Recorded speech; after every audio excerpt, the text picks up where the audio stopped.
Why do artists experience burnout? I mean, how can somebody who prides themselves in their creative pursuit suddenly approach it with so much indifference? This is a question I've often wondered myself, especially since I've experienced it from time to time.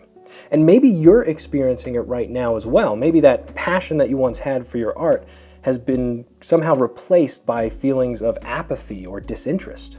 I think if we're honest, we all have to admit that we experience burnout from time to time. And it's in this video that I'm hoping to talk about the why behind burnout, so that if you're in the middle of it, you can find your way to overcome it. And if you haven't experienced it yet, you can figure out a way to prevent it. While I was thinking about this topic and trying to figure out a way to discuss it so that it's valuable and slightly interactive, I realized that why we as artists experience burnout is deeply connected to why we pursue our art form to begin with. So I want to challenge you here. I want you to take a moment and answer these simple questions. Either write them down in a notebook or leave them in the comments below. What specific art form do you practice and why? And that why is very important. So while you're thinking about that, I'm going to go ahead and answer the question for myself so you can kind of see what I'm talking about. Now, I would first and foremost consider myself a music composer, and then secondly, a photographer. I got into music very early on in my life when my parents saw that I had a natural talent for it, and then they put me in lessons with teachers that confirmed that I had that talent. And so I just kind of became part of how I grew up. It became part of my everyday curriculum. And it wasn't until I started studying it deeper in college that I started to actually ask those questions of why I actually cared about music. And it wasn't long that I realized that it was my way of communicating something inside of me in how I was feeling and what I was experiencing in the world around me. Photography very early on was literally just to remind myself of where I'd been and what I'd seen. We did a lot of traveling when I was a kid, and I wasn't really into journaling back then, so my parents bought me a camera, and it was literally just there to jog my memory so that when I saw the pictures I'd remember, oh yeah, I've been there and I saw that thing. It wasn't until later that I found myself drawn to it as an art form, but I'm still very much a student of photography, and so I don't have a clear answer as to why. I just find myself drawn to going out there, exploring the world around me with a camera in my hand. I think for many of us, when we start something very early on, it's pretty much only because outside influences have told us that we should be into it. And as a parent, I totally get it. If my kid showed natural propensity to some type of creativity, of course I'd want to encourage it and enrich it and equip her to, pursue that art form fully. And that wouldn't be wrong with me at all. But if you're only pursuing that art because it's what you grew up doing and you've never actually asked yourself why you're doing it, maybe you need to stop for a little bit, do some soul searching and figure out why you love that art form and why you keep on doing it. If it's just because it's all you do and it's become habitual, or because you actually love it and you can't imagine life without it. So if you can't answer both of those questions, exactly what type of art, what specific art form you practice and why, I wouldn't worry too much about it right now. I mean, definitely I encourage you to try to figure that out. Maybe you're just too new to the art to know why right now, like me in photography, or maybe you've been around it for so long and kind of lost your ways, you've been doing different forms of it, and so now you're trying to kind of rediscover your why. Whatever the case may be, I encourage you to try to figure that out, and we'll talk more about that in future videos for sure. And if you can answer both of those questions, that's fantastic. Keep those in the back of your mind. Set them aside because you're going to need them as we get closer to the end of this video.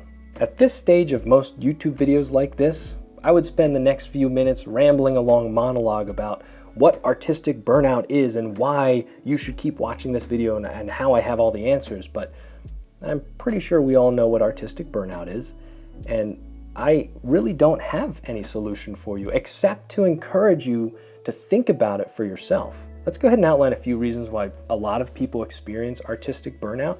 I've actually written them down, so here we go.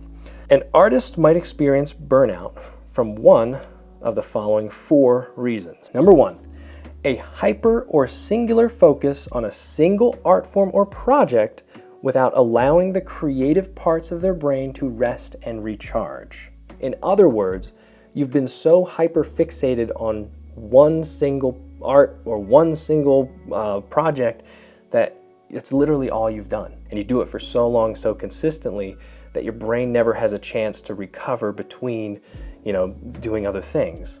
This can result in burnout because you're just not letting your brain recover from it. It's like a muscle that you overuse and gets so worn out that it literally can't do anything for you because it's so fatigued.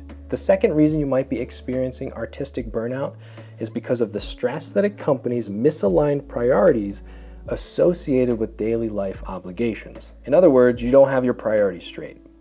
Something in your daily life or your home life or your family life is falling apart, and you try to work on your art or you're trying to do your thing, and it's just like that stress that's caused from that other outside influence is starting to wreak havoc on your creative brain, and you just can't find yourself, you just can't free yourself from that. I think this is a lot of times what happens specifically with YouTubers because we spend so much time grinding at this one thing. All the other priorities in life that are priorities start to fade or start to get set aside, and that results in like this internal stress and anxiety over those things that you should be doing, like spending time with family. And so when you go to do creative stuff, it's almost like you can't think clearly enough. So get your house in order, in other words. The third reason is that a closely related version of your hobby is now your profession and primary income source. So in other words, you have this goal to turn your hobby or the thing that you love into your profession, but because it's not working quite right, you start to sacrifice exactly what you love and you start to do a version of it. So if you let's say you're a street photographer, for instance, and you're not going to be able to make it as a street photographer, so you start doing like wedding gigs or something like that, and that starts to make it so that you're doing so many of these other things that you just kind of burn out on photography in general, and so you don't really have the energy to do it in your own personal time. And the fourth reason I've written down that you might be experiencing burnout is that you've suffered through rejection or negativity or discouragement too often or exclusively. This is a sad thing that, a lot of times as we put ourselves out there, as we put our art out there are people who are going to reject us. There are people who aren't going to get what we're trying to do, and it's just a natural thing. Art is subjective. So as you put yourself out there, maybe you're auditioning, maybe you're putting stuff out in your portfolio to send to potential galleries, and you just get rejected over and over and over again. A lot of times it can discourage you and make it so that you don't have the confidence to actually pursue your art. And then you start to actually suffer from a burnout because you look at your own art and you just know that you're going to get rejected again. So it's tragic, really. Now, there are obviously so many other ways that an artist can burn out, so many other factors at play, but I think they can all of them can be honestly boiled down to one simple thing. You as the artist are just overdoing it.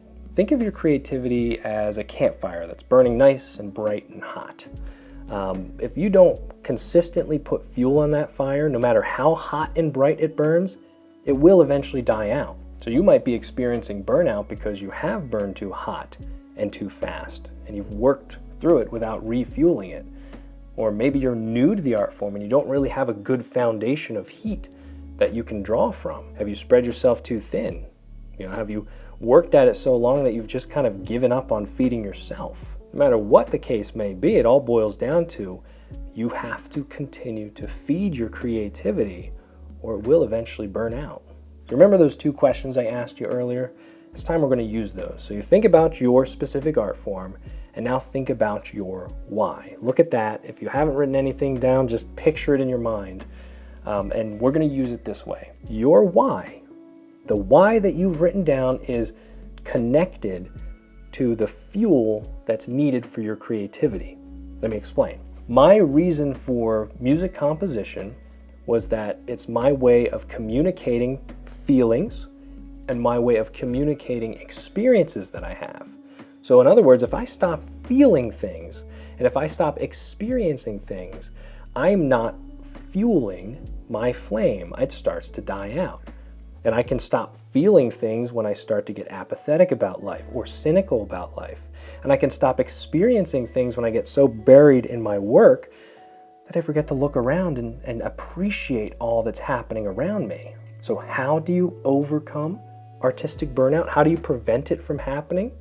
Look at your why and use that as the fuel to keep you going. This is a really challenging topic to cover in just one video, so I know we're going to have to return to it, but I'm going to leave you with that, to really figure out your why and think about it so that you can use it as your fuel to keep those fires burning. In my last video, we discussed the benefits of starting a YouTube channel just for your art to keep you motivated during a dry spell. Go check that out if you want a list of pros and cons to chew on. I really appreciate you taking some time to join in the discussion on this topic. It's something I'm passionate about and I know we're going to be revisiting in the future. Next week, we're going to talk about something that might be slightly controversial. Basically, we're going to talk about why you should be thinking like an artist and not a content creator. So if that sounds interesting to you, go ahead and click the subscribe button and hit that bell icon so you know when that comes out.